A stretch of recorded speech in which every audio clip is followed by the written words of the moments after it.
BBC Bangla আপনাদের স্বাগত। আজ আপনাদের সাথে লন্ডন স্টুডিও থেকে আছি মানসী বড়ুয়া, আর ঢাকায় আমার সাথে থাকছেন আকবর হোসেন। বাংলাদেশের সর্বশেষ গুরুত্বপূর্ণ আপডেট সংবাদে আপনাকে স্বাগত। শুরুতেই সংবাদ শিরোনাম, পরে বিস্তারিত। প্রথমেই জানাবো, বিশ্লেষকদের মত, কৃত্রিমভাবে গ্যাস সংকট দীর্ঘায়িত করছে সরকার। দেশে গ্যাসের সংকট কৃত্রিমভাবে দীর্ঘায়িত করা হচ্ছে বলে অভিযোগ করেছে বিশ্লেষকরা। তাদের মতে, ব্যয়বহুল এলএনজি আমদানি এবং নতুন ভাসমান টার্মিনাল নির্মাণে জনসমর্থন আদায়ে সরকার এবং বহুজাতিক কোম্পানিগুলো কাজ করছে। এসব উদ্যোগ বাস্তবায়িত হলে দেশে রিজার্ভের উপর চাপ বাড়বে এবং অর্থনীতি হুমকির মুখে পড়বে। এরপর জানাবো, গণভোটের গণরায় বাস্তবায়ন না করলে সরকারকে ক্ষমতায় থাকতে দেয়া হবে না বললেন নাহিদ ইসলাম। গণভোটের গণরায় বাস্তবায়ন না করলে আমরা এই তারেক রহমান সরকারকে ক্ষমতায় থাকতে দেব না বলে কঠোর হুঁশিয়ারি উচ্চারণ করেছেন জাতীয় নাগরিক পার্টি এনসিপির আহ্বায়ক ও জাতীয় সংসদের বিরোধী দলীয় চিফ হুইপ নাহিদ ইসলাম। আজ বিকেলে যাত্রাবাড়ি শহীদ ফারুক সড়কে এনসিপির ঢাকা মহানগর দক্ষিণ আয়োজিত গণসমাবেশে এই হুঁশিয়ারি দেন তিনি। এদিকে সাভারে কেটলি বোমায় উচ্চমাত্রার বিস্ফোরক RDX। সাভারে উদ্ধার হওয়া নিষ্ক্রিয় করা কেটলি বোমায় উচ্চ ক্ষমতা সম্পন্ন বিস্ফোরক বা RDX ব্যবহৃত হয়েছে। এ নিয়ে ব্যাপক আলোচনা শুরু হয়েছে। নিষ্ক্রিয় করার পর আলামত রাসায়নিক পরীক্ষার জন্য বিস্ফোরক অধিদপ্তরে পাঠানো হয়েছে। এবারে জানাবো, বেগম খালেদা জিয়ার আজ ৮১তম জন্মবার্ষিকী, বিএনপির নানা কর্মসূচি। আজ ১৫ আগস্ট, এদিন শেখ মুজিবের মৃত্যুবার্ষিকী। তবে এদিন খালেদা জিয়ার ৮১তম জন্মবার্ষিকী। আজ এজন্য বিএনপির পক্ষ থেকে নানা কর্মসূচি গ্রহণ করা হয়েছে। এবং সর্বশেষ জানাবো, বোমা মেরে দিল্লির হাইকোর্ট উড়িয়ে দেওয়ার হুমকি, নিশ্চিদ্র নিরাপত্তার চাদরে ভারতের রাজধানী দিল্লি। ১৫ আগস্ট ভারতের স্বাধীনতা দিবস। নিরাপত্তা ঘেরাটোপে মুড়ে ফেলা হয়েছে দেশটির রাজধানী দিল্লি থেকে মুম্বাই, চেন্নাই, কলকাতা ছাড়াও ভারতের বিভিন্ন সংবেদনশীল এলাকায়। এসব এলাকায় বোমা মেরে উড়িয়ে দেওয়ার হুমকি দেওয়া হয়েছে বিধায় এই ধরনের ঘটনা এখন সামনে এসেছে। সেখানে নিশ্চিদ্র নিরাপত্তায় সবকিছুকে ঢেকে ফেলা হয়েছে। অবস্থায় সবাইকে আরো বেশি সজাগ থাকার জন্য বলেছে আইন শৃঙ্খলা রক্ষাকারী বাহিনীর সদস্যরা। আইন শৃঙ্খলা রক্ষাকারী বাহিনীর সদস্যরা আসলে এই মুহূর্তে তারা খুবই সতর্ক অবস্থানে রয়েছে। প্রিয় দর্শক, এতক্ষণ শুনছিলেন সংবাদ শিরোনাম, এবারে বিস্তারিত। তবে তার আগে বন্ধুরা, অনুরোধ থাকবে এই সংবাদটিতে একটি লাইক দিন। এই চ্যানেলে আপনি নতুন হয়ে থাকলে আমাদের সংবাদটি দেখতে দেখতে চ্যানেলটি সাবস্ক্রাইব করে রাখুন। কমেন্ট করে বন্ধুরা আপনার মূল্যবান মতামত জানিয়ে দিন আপনি বিশ্বের কোন দেশ থেকে বা বাংলাদেশের কোন স্থান থেকে আমাদের সংবাদটি দেখছেন এবং শুনছেন।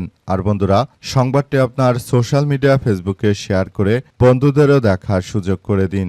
গাজা যুদ্ধে আপনি যদি নিরীহ ফিলিস্তিনিদের ভালোবেসে থাকেন বন্ধুরা, কমেন্টে ইয়েস লিখে পুরো বিশ্ববাসীকে আমাদের এই তাজা আপডেটটি দেখার সুযোগ করে দিন। এবারে বিস্তারিত। বিশ্লেষকদের মত, কৃত্রিমভাবে গ্যাস সংকট দীর্ঘায়িত করছে সরকার। দেশে গ্যাসের সংকট কৃত্রিমভাবে দীর্ঘায়িত করা হচ্ছে বলে অভিযোগ করেছে বিশ্লেষকরা। তাদের মতে, ব্যয়বহুল এলএনজি আমদানি, নতুন ভাসমান টার্মিনাল নির্মাণে জনসমর্থন আদায়ে সরকার ও বহুজাতিক কোম্পানিগুলো কাজ করছে।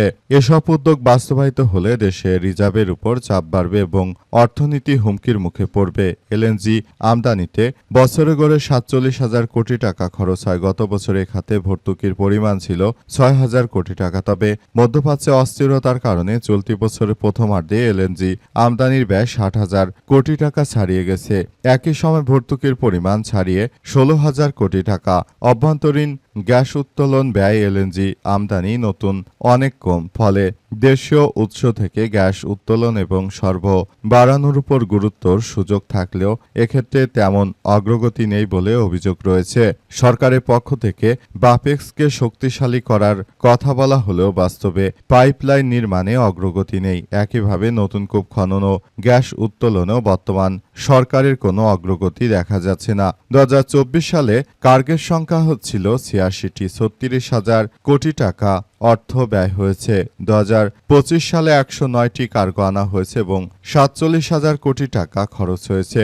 অন্যদিকে এলএনজি আমদানির অবকাঠামো সম্প্রসারণের ভিন্ন চিত্র দেখা যাচ্ছে। দেশের থাকা 2 ভাসমান এলএনজি টার্মিনালের বয়স 1 দশকও পেরোয়নি। এরই মধ্যে টার্মিনাল দুটিতে বিভিন্ন ধরনের ত্রুটি বিচ্যুতি নৈমিত্তিক বিষয় পরিণত হয়েছে। অভিযোগ রয়েছে সব ত্রুটি সময়মতো মেরামত না করে কোম্পানি দুটি গড়িমসি করছে। এরই মধ্যে দুর্ঘটনার কারণে একটি টার্মিনালের সার্ভিস প্রায় 1 মাস ধরে বন্ধ রয়েছে। সামিটের টার্মিনালটি ঠিক থাকলেও সেখান থেকে কার্গো খালাস না করে পরিচালনাকারী কোম্পানি বা এক্সিলারেট এনার্জি নানা যুক্তি দেখাচ্ছে। এর ফলে খেসারত হিসেবে সরকারকে বিপুল অঙ্কের জরিমানা গুনতে হচ্ছে। এ বিষয়ে বিদ্যুৎ জ্বালানি ও খনিজ সম্পদ মন্ত্রণালয়ের প্রতিমন্ত্রী অনিন্দ্য ইসলাম অমিত বলেছেন যে আমি আপনাদের আশ্বস্ত করতে চাই এটি জনগণের সরকার, মানে এটি আপনাদের সরকার। কাজ করতে গিয়ে আমরা কোন জায়গায় দেশের স্বার্থের সঙ্গে কম্প্রোমাইজ করব না ইনশাল্লাহ। তবে বিএনপি যতই মিষ্টি কথা বলুক না কেন, প্রকৃতপক্ষে তারা দেশের জন্য কিছুই করতে পারেনি। গণভোটের রায় বাস্তবায়ন না করলে বর্তমান তারেক রহমানের সরকারকে আর ক্ষমতা দীর্ঘায়িত করতে দেওয়া হবে না বলে কঠোর হুঁশিয়ারি দিয়েছেন নাহিদ ইসলাম। জাতীয় নাগরিক পার্টি এনসিপির নেতা নাহিদ ইসলাম জানিয়েছেন যে গণভোটের গণরায়কে বর্তমান সরকার যে বৃদ্ধাঙ্গুলি দেখিয়েছে এবং তারা যদি গণভোটের গণরায়কে তারা না মেনে নেয় তাহলে বাংলাদেশ ভবিষ্যতের দিকে এগোতে পারবে না। বর্তমান যে সরকার রয়েছে সেই সরকার হচ্ছে এক অবৈধ সরকার। এই অবৈধ সরকার আসলে দেশটাকে ধ্বংসস্তূপে পরিণত করেছে। সুতরাং এখনই বিষয়গুলো নিয়ে সবাইকে আরও বেশি সজাগ ও সতর্ক দৃষ্টি রাখতে হবে। দেশটাকে আমরা এক ভয়াবহ বিপর্যয়কর পরিস্থিতি থেকে দেশটাকে আমরা রক্ষা করার জন্য চেষ্টা করছি, কিন্তু বর্তমান সরকার যেভাবে দেশটাকে ধ্বংসস্তূপে পরিণত করেছে সেখান থেকে আমাদেরকে বেরিয়ে আসতে হবে। দেশটাকে আমরা একটি ভালো অবস্থানে নিয়ে যেতে চাই, সেজন্য আমাদের সবাইকে আরও বেশি সতর্ক ও সজাগ দৃষ্টি রাখতে হবে। দেশটাকে যেভাবে এগিয়ে নিয়ে যাওয়া হচ্ছে সেখান থেকে আমাদের সবাইকে আরও বেশি এগিয়ে নেওয়ার প্রক্রিয়া দৃঢ় ব্যক্ত করেছেন নাহিদ ইসলাম। তিনি জানিয়েছেন যে বর্তমান সরকার যেভাবে মিথ্যাচার করছে, অতীতের সব রেকর্ডকে তারা ছাড়িয়ে গেছে। এই সরকার আসলে যেটা শুরু করেছে সেটা আমাদের জন্য খুবই ভয়াবহ বিপজ্জনক এক পরিস্থিতির সৃষ্টি করছে বলে অভিযোগ করেছেন তিনি আরও জানিয়েছেন যে দেশটাকে খুবই এক ভয়াবহ বিপর্যয়ের মধ্য দিয়ে নিয়ে যাচ্ছে বর্তমান সরকার। এখান থেকে আমাদেরকে বেরিয়ে আসতে হবে, তার কোনো বিকল্প হতে পারে না বলে এমন কথা জানানো হয়েছে। সাভারে কেটলি বোমায় উচ্চমাত্রার বিস্ফোরক RDX।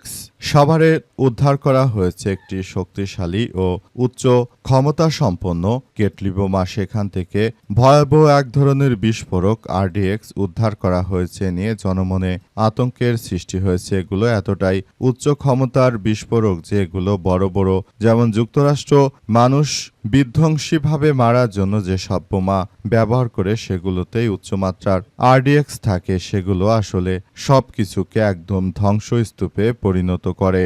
আর এগুলো পাওয়ার ফলে বাংলাদেশে যে এখন নিরাপত্তার ব্যাপক ঘাটতি তৈরি হয়েছে সেটাই সবাইকে দেখভাল করতে হচ্ছে। দেশের অভ্যন্তরে যে ধরনের কার্যক্রম চলছে এটা থেকে সবাইকে বেরিয়ে আসার কথা বলা হচ্ছে। এই মুহূর্তে সবাইকে আরও বেশি সজাগ দৃষ্টি এবং আরও বেশি সতর্ক থাকার প্রতি উদাত্ত আহ্বান জানানো হয়েছে এবং আরও বলা হচ্ছে দেশের অভ্যন্তরে যে ধরনের কার্যক্রম চলছে সেখান থেকে আসলে আমাদেরকে বেরিয়ে আসতে হবে। যদি সেটা না করা যায় তাহলে ভবিষ্যতে আবারও এক ভয়াবহ বিপর্যয়কর পরিস্থিতির সৃষ্টি হতে পারে। সুতরাং এখনই এই ধরনের সন্ত্রাসী কার্যক্রমগুলো থেকে বেরিয়ে আসতে হবে।